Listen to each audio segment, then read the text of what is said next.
Hey everyone, ready for another deep dive? Absolutely. Let's do it. Okay, so we've got this CNBC article, and well, the title's a bit provocative. Oh, yeah. It says, "The future of work isn't in tech skills." Hmm. That's interesting.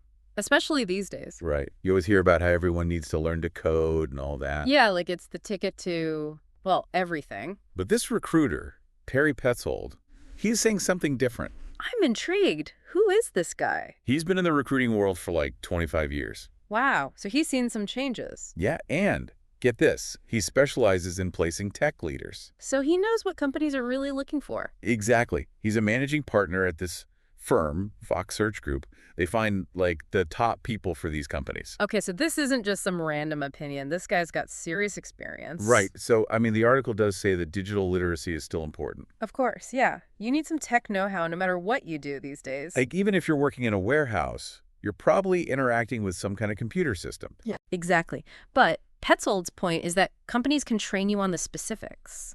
So, like, they can teach you the software or the coding languages you need for that job. Yeah.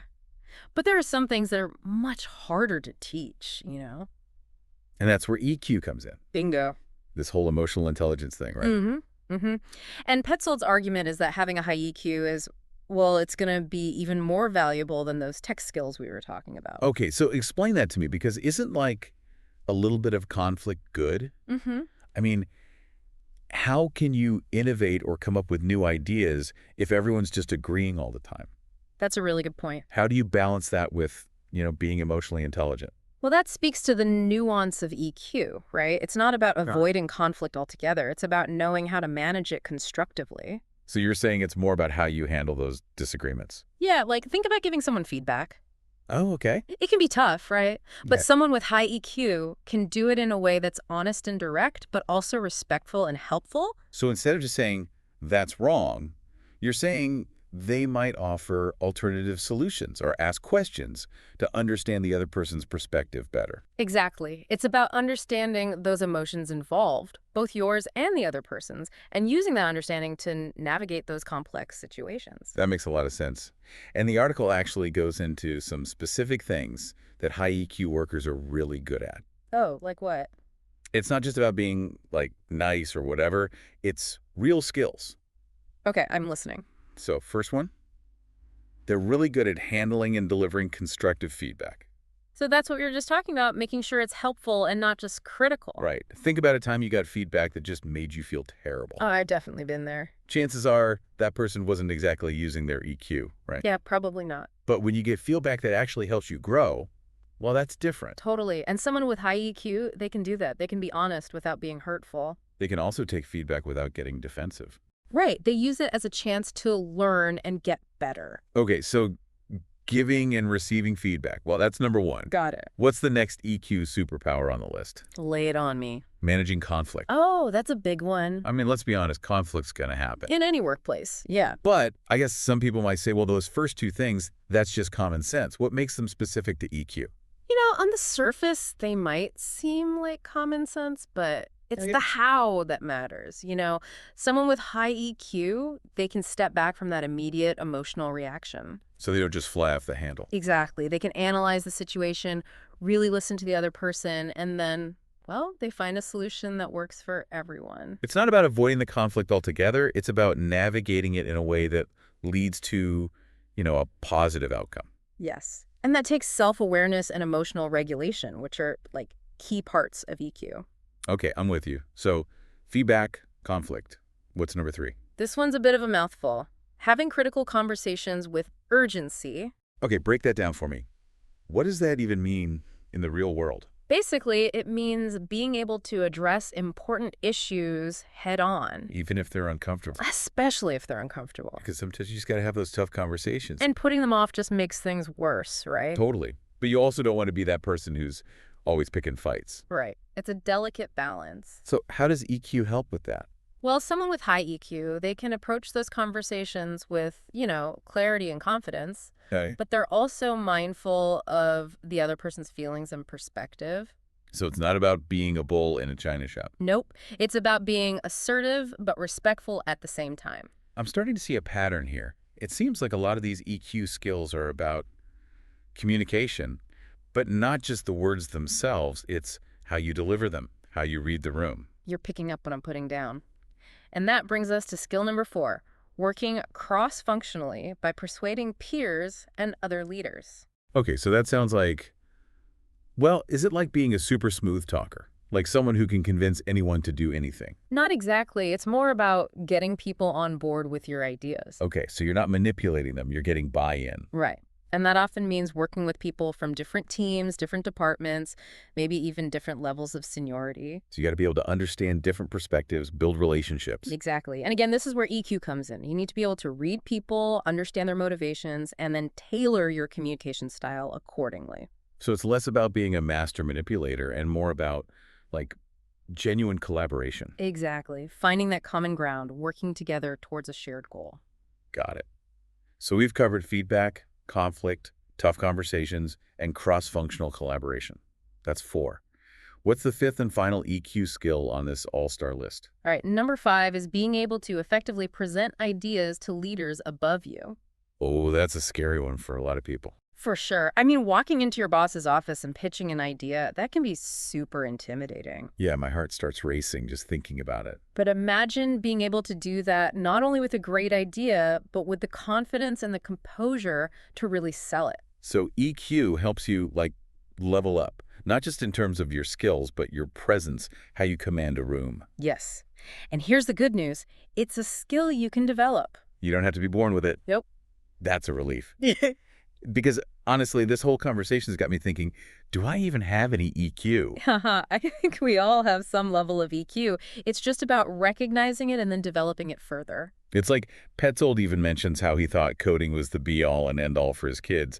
Then boom, ChatGPT comes along. Oh, yeah, that was a game changer. And now who knows what's next, right? Right. It just shows how quickly things are changing. Absolutely. And that's why things like EQ are so crucial. They're timeless, adaptable, they're valuable no matter what field you're in. So what you're saying is tech skills might become obsolete, but EQ, that's like a superpower that'll always be relevant. I like that because it really is a superpower in today's world, and it's one that anyone can develop with a little effort and practice. This is starting to feel like a serious game changer.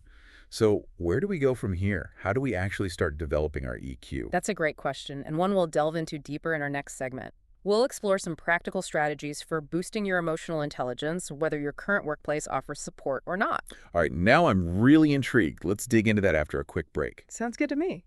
So we've established that EQ is like this must-have for career success. Yeah, it's not just a nice to have anymore. But it's not like they teach you this stuff in school, right? Well, not usually, no. I mean, for a long time, these so-called soft skills were kind of treated as optional. Like a bonus. Yeah, like if you happen to be a people person, great. But if not, no big deal. But I think companies are realizing that, well, they need people who can actually navigate this crazy world we live in. And it's not just about knowing how to use the latest software. It's about being able to connect with people, to build relationships, to manage conflict, all that stuff. And those are things that, well, you can't really automate, right? Exactly. So, companies are starting to invest in creating work environments where people can actually thrive, not just like technically, but emotionally and socially too. That's really encouraging to hear. It means workplaces are becoming more, I don't know, more human. Absolutely. And it also means there's a lot more emphasis on developing these EQ skills.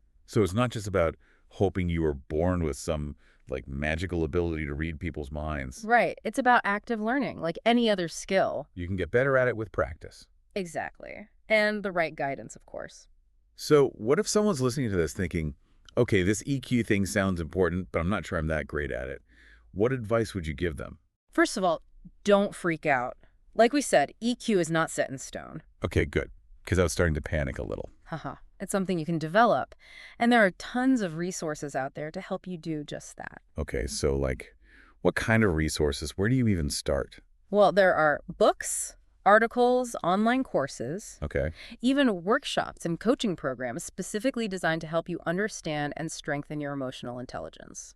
So it's not just about like winging it. Mm-hmm. There's actual structure and guidance out there. Absolutely. And you can also learn a lot just by observing people who are really skilled in this area. Oh, so like Find your EQ role models. Exactly. Pay attention to how they communicate, how they handle those tricky situations, how they build those strong relationships. It's like being a detective of good vibes. Haha, I love that. And don't be afraid to ask for feedback from people you trust. Like, how do I come across in this situation? What could I do differently? Exactly. The more self-aware you are, the better equipped you'll be to develop your EQ. It's like we're so caught up in our own head sometimes that we don't even realize how we're coming across to others. Right, and it can be tough to be objective about yourself, so that outside perspective can be really helpful. Okay, so we've talked about why EQ is important and some general ways to start developing it. But let's get practical. What are some specific things people can do to boost their emotional intelligence? Like, even if their workplace doesn't offer a lot of support in this area. One of the most powerful things you can do is practice mindfulness. Mindfulness for Yeah. like meditation apps and stuff. That's one way to do it, but really it's about being present in the moment, paying attention to your thoughts, feelings, and sensations without judgment. So no beating yourself up for feeling a certain way. Exactly. It's about just noticing those feelings, acknowledging them, and then letting them go. And how does that help with EQ? Well, you can't manage your emotions if you're not even aware of them in the first place. That makes sense. You got to know what you're dealing with before you can start to, work with it. Right. And mindfulness helps you develop that self-awareness. Even just taking a few minutes each day to focus on your breath can make a big difference. It's like a little mini workout for your mind. I like that. And speaking of workouts, exercise can actually help boost your EQ too. Really? So hitting the gym is good for more than just like looking good. Absolutely.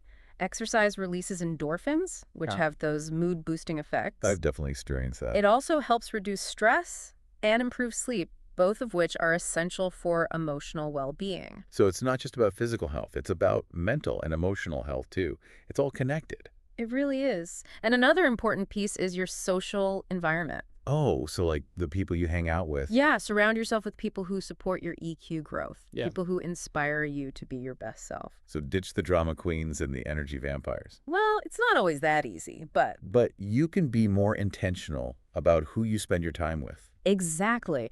Find mentors, join groups or communities where emotional intelligence is valued, and just spend time with people who lift you up. I love that. It's like building a positive feedback loop. The more you surround yourself with people who value EQ, the more you'll develop those skills yourself. Exactly.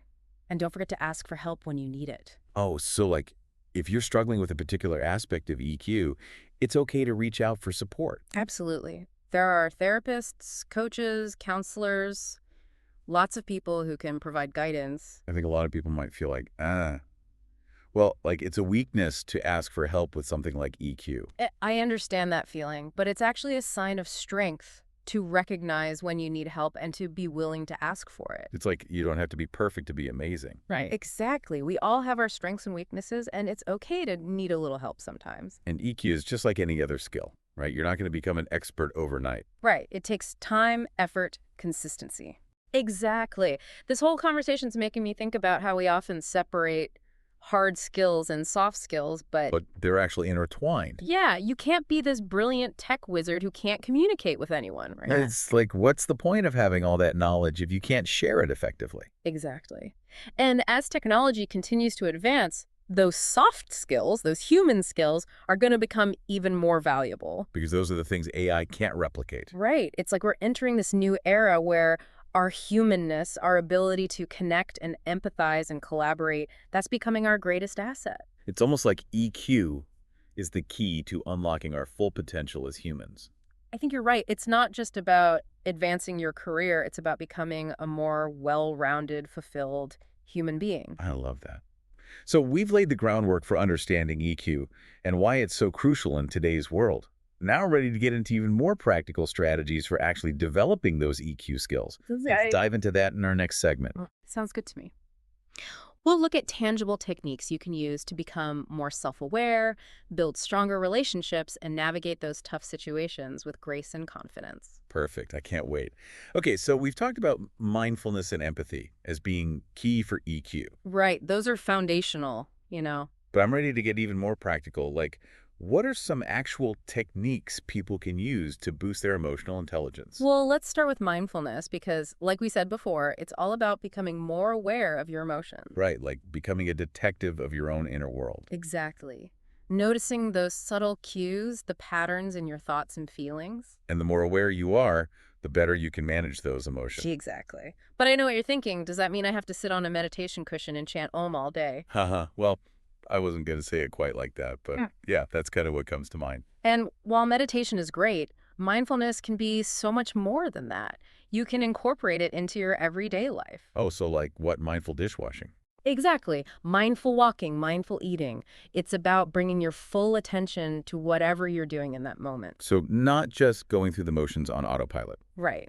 And there are a lot of simple techniques you can use to cultivate mindfulness. Like what?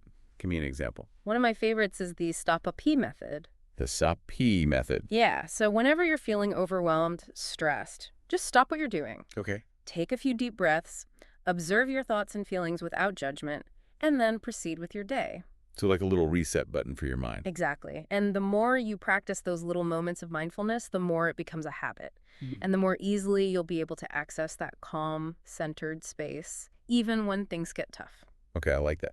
So I've got mindfulness for self-awareness, and we talked about empathy for building relationships. Right, being able to see things from the other person's perspective. But what about communication? That seems like a pretty big piece of the EQ puzzle. Oh, it's huge. And it's not just about, being a good talker. It's about being a good listener. You got it.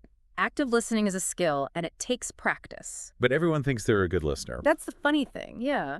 So what makes someone a truly good listener? Well, it's about putting aside your own thoughts, your own agenda, and truly focusing on what the other person is saying. So no interrupting, no planning your response while they're still talking? Guilty as charged. I think we all do that sometimes. Uh-huh. Yeah, no, I do. But the more you practice active listening, the better you become at picking up on those subtle cues. Like what kind of cues?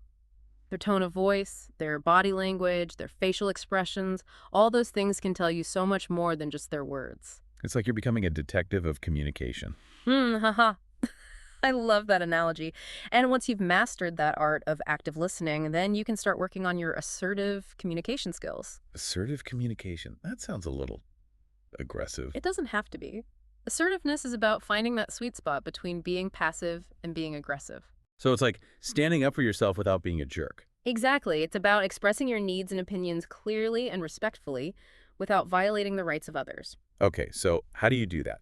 What are some tips for assertive communication? One of the key elements is using I statements instead of saying, you always do this or you never do that, which can put people on the defensive. Yeah, I can see how that would come across as blaming. Right. So instead, try saying, I feel frustrated when this happens, or I need you to do this. So you're taking ownership of your feelings and your needs. Exactly. And that can make a huge difference in how your message is received. Wow, this is all making so much sense. It's like EQ is this hidden code to like unlocking a better life. I love that because it really is a code that we can all learn to decipher. And the more we learn, the better we get at navigating relationships, careers, all of it. Absolutely. It's not just about professional success, it's about personal fulfillment too. So for anyone listening who's ready to start cracking this EQ code, what's the best way to get started? Any final words of wisdom? My advice is to start small, be patient with yourself, pick one area of EQ that you want to focus on, and start practicing those skills consistently. And remember, it's a journey, not a destination. That's a great reminder because it can feel overwhelming to try to master every aspect of EQ all at once. Right. So just focus on one thing at a time, celebrate your progress, and don't be afraid to ask for help when you need it. I think that's a perfect note to end on. This has been such an insightful deep dive. I'm already feeling more equipped to tackle this whole EQ thing. I'm glad to hear that. And remember, the world needs your unique talents and perspective. So by developing your EQ, you're not just investing in yourself, you're investing in a better future for everyone. Well said. So, to all our listeners out there, keep practicing those EQ skills. And remember, emotional intelligence is a superpower that anyone can unlock. Absolutely.